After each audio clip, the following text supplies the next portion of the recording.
Oser l'impossible, c'est ce que je m'étais fixé comme objectif il y a maintenant 2 ans pour traverser ce lac, le lac Léman, le plus grand lac d'Europe.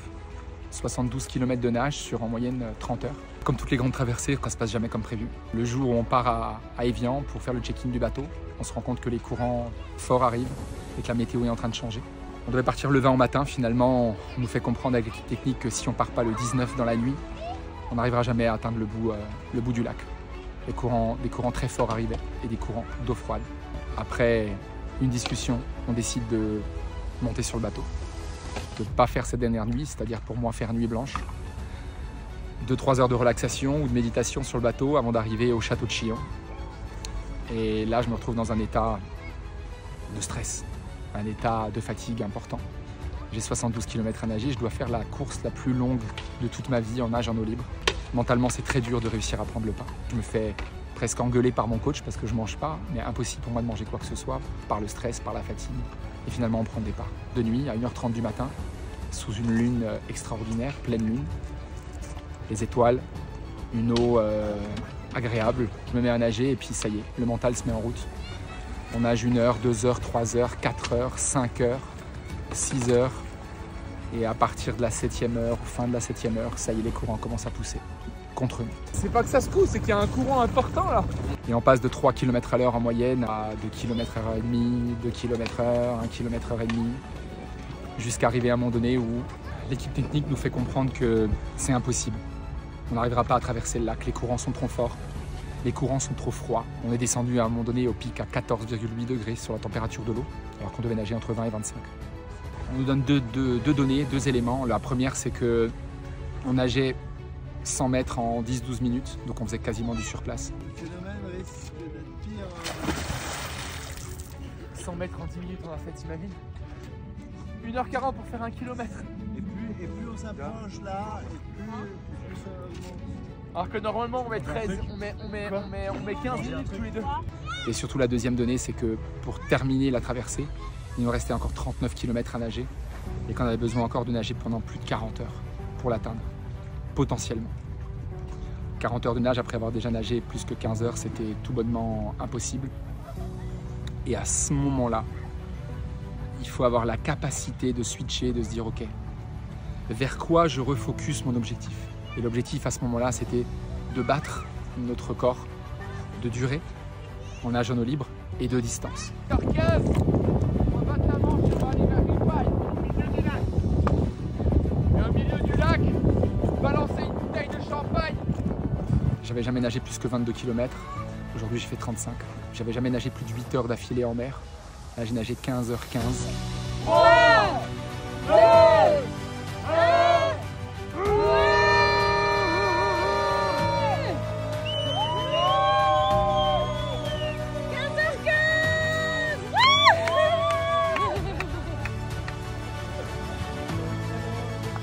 Bravo!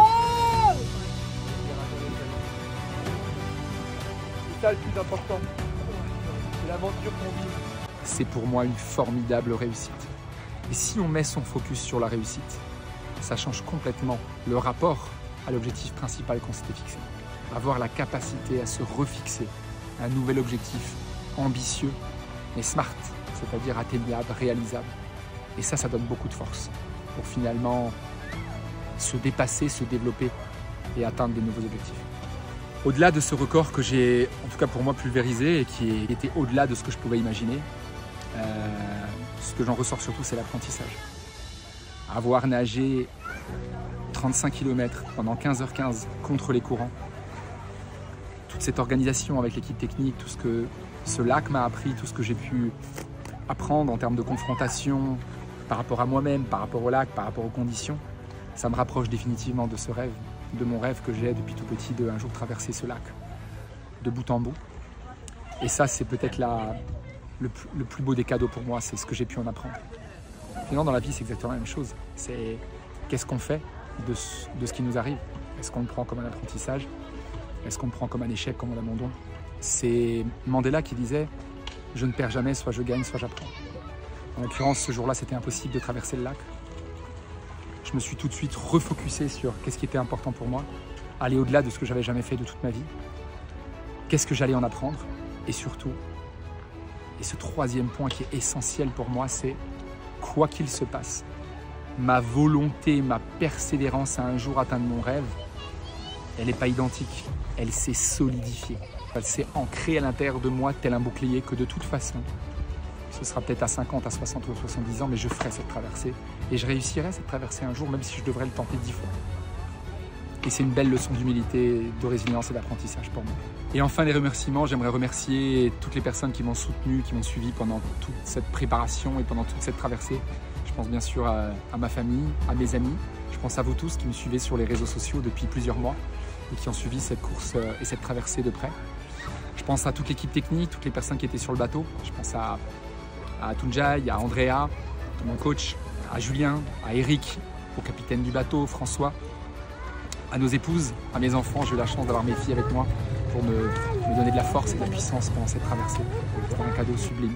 Je pense aux secouristes, aux sapeurs-pompiers d'Annecy qui nous ont prêté leur matériel. Je pense à mon coach, à Majoud, qui me forme, enfin qui m'accompagne depuis plusieurs mois, plusieurs semaines dans mes entraînements pour me pousser, pour me faire me dépasser, pour être prêt pour ce jour J.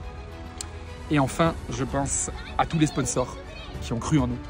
Je pense à O'Neill et à Nike Swim qui nous ont habillés, qui nous ont donné nos vêtements pour partir sur cette course. Je pense à Olifat sur les purées grasses qui m'a donné beaucoup de force.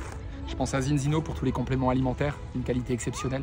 Je pense à Gamis, important pour toute la partie bonnet et équipement technique. Le petit mot de la fin, ne baissez jamais les bras. Croyez en vous quoi qu'il se passe. Si ce n'est pas la première, même peut-être pas la deuxième, à un moment donné ça va passer, votre rêve va se réaliser. Et c'est une formidable source d'inspiration et d'apprentissage. Je vous dis à très bientôt pour mes prochains défis.